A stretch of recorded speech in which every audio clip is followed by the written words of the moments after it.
समागम में भाग लेने के लिए अगर एक भी योद्धा वल्लभराज से जा रहा है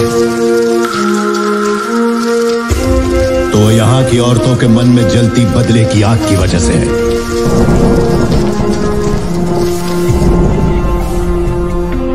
ऐसी ही वीरांगनाओं की कोख से मैंने और तुमने जन्म लिया है।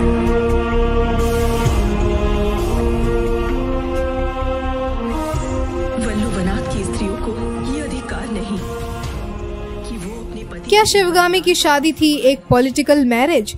क्यों शिवा की तरह बनकर रहना चाहते हैं महेंद्र बाहुबली? क्या महेंद्र बाहुबली अपनी ही मौत का स्वांग रचाएंगे? नमस्कार दोस्तों, मैं हूं आप सबकी होस्ट पंखुरी और आप सबका बहुत बहुत स्वागत करती हूं बॉलीग्रैड स्टूडियोज में।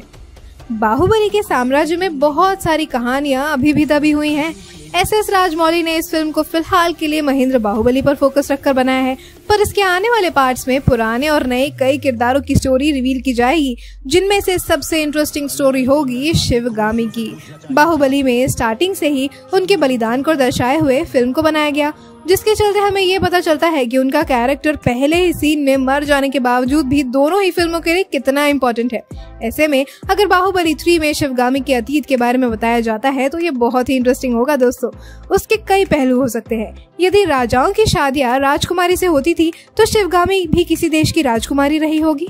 अगर वो किसी देश की राजकुमारी थी तो उन्होंने पावर के लिए हैंडीकैप्ड आदमी से शादी क्यों की? उन्हें पता था कि उनका पति कभी भी राजा नहीं बन पाएगा, तब भी उन्होंने ऐसे व्यक्ति से शादी क्यों की जो हमेशा ही अपने राज्य के बारे में बुरी नीतियां बनाते आया हो? या अगर शादी के कुछ सालों बाद ही पता चला हो कि उसके पति की सोच विषैली है और वो उसके दोनों पुत्रों को एक समान नहीं मानता, तो शिवगामी ने अपने पति को छोड़ा क्यों नहीं? इन सभी सवालों का जवाब ये तो नहीं हो सकता कि शिवगामी किसी से डरती थी या उन्होंने प्रेशर में आकर ऐसा किया। ऐसा इसलिए क्योंकि शिवगामी एक बहुत ही स्ट्रॉन्ग लेडी है, जिसने हमेशा सबसे पहले अपने राज्य की सोची है और बुरी से बुरी परिस्थितियों में भी हाल निकाला है।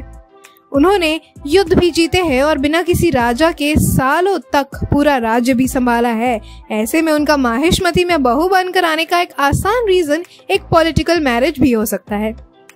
पुराने समय में जहां राजकुमारों को जरूरत होती थी राज्य संभालने की, वहीं राजकुमारियों को जरूरत होती थी राजनीतिक रिश्ते बनाने की। ये माना जा सकता है कि शिवगामी के पिता भी देवसेना के भाई की तरह एक छोटे राज्य के राजा रहे हो और माहिष्मती के सामने अपनी आवाज नहीं उठा पाए। अगर ये सोचकर इतनी कठिनाइयों से शिवगामी की शादी हुई और उन्होंने ये सब झेला है, तो सवाल ये है कि आखिर उन्होंने देवसेना के साथ भी वही सब क्यों किया? इन सभी सवालों के जवाब हमें फिल्म के पार्ट 3 में मिल सकते हैं। फिल्म के पार्ट 3 के बारे में ये खबरें भी आ रही हैं कि महेंद्र बाहुबली को सिंहासन रास नहीं आ रहा है।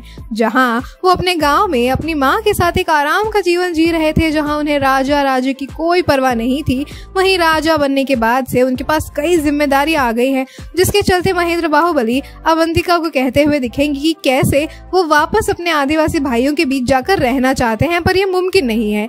ये सोच उनके मन में ही दबी रह जाएगी। इसके चलते जब आगे जाकर एक राजा की गद्दी का प्रेशर उन पर बढ़ता जाएगा, तब वो अपनी ही मौत का स्वांग रचाने के लिए मजबूर हो जाएंगे, जिसके चलते वो जनता को ये बताएंगे कि जहर देकर महेंद्र बाहुबली को मार दिया गया है। उसके बाद वो उसी रास्ते से अपने गांव वापस चले जाएंगे जहां से पार्ट 1 में शिवगामी को भागते हुए दिखाया गया था। पर जब वो ऐसा करेंगे तो उनके राज्य पर दुश्मनों का खूब सारा अटैक हो जाएगा, जिसके कारण उन्हें अपने राज्य धर्म को निभाने के लिए वापस लौटना पड़ेगा। महेंद्र बाहुबली का ये प्लॉट फिल्म के पार्ट 3 में एक मेजर प्लॉट हो सकता है। आपको क्या लगता है, क्या होगा बाहुबली 3 में? हमें बताइए कमेंट सेक्शन में। आज के लिए इस वीडियो में बस इतना ही। अगर आपको वीडियो पसंद आई है तो इसे लाइक कीजिए, अपने दोस्तों के साथ शेयर कीजिए और बॉलीग्रैड स्टूडियोज को भी जरूर सब्सक्राइब कीजिए। आज की स्क्रिप्ट लिखी है अपूर्वा ने।